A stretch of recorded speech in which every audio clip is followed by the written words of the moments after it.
অনেক নারী পিল খেয়ে পিরিয়ড বন্ধ রেখে রোজা রাখে, এটা কি জায়েজ হবে?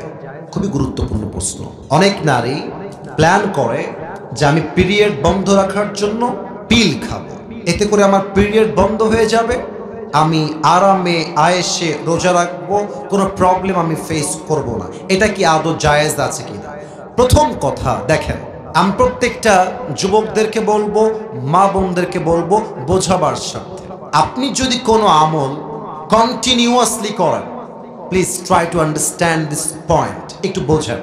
আপনি প্রত্যেক দিন 5 ওয়াক্ত নামাজ বা জামাআত আদায় করেন, একটা দিন প্রচন্ড বৃষ্টি হয়ে গেছে অথবা আপনি অসুস্থ হয়ে গেছেন, হাদিসে এসেছে যেহেতু আপনি অলওয়েজ এই আমলটা করেন, বৃষ্টির জন্য অথবা আপনার ফিজিক্যাল সিকনেসের জন্য আমলটা মিস হয়ে গিয়েছে, আল্লাহর হাবিব বলছেন যেহেতু বান্দা সুস্থ থাকলে আমলটা করত, যেহেতু বান্দা বৃষ্টি না হলে জামাতে গিয়ে নামাজ আদায় করত অবশ্যই, এখন যদি সে বাসায় বসেও নামাজ পড়ে, জামাতে নামাজ পড়লে যে সওয়াবটা হতো আল্লাহ সেই সওয়াব তার আমল নামায় লিখে দিবে।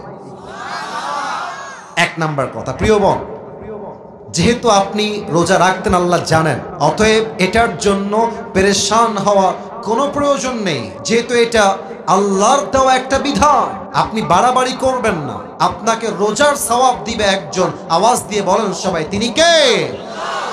পাশাপাশি আর একটা বিষয় জানতে হবে, যদি পিল গ্রহণ করার পরে কোনো সাইড এফেক্ট না থাকে, পিলের সাইড এফেক্ট কি? মাথা ব্যথা করে। পিলের সাইড এফেক্ট কি?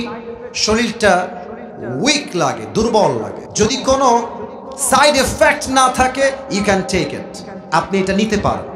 আর যদি কোনো সাইড এফেক্ট থাকে, পার্শ্ব প্রতিক্রিয়া থাকে, ক্ষতি হয়, কোরআন কি বলছে খেয়াল করবেন।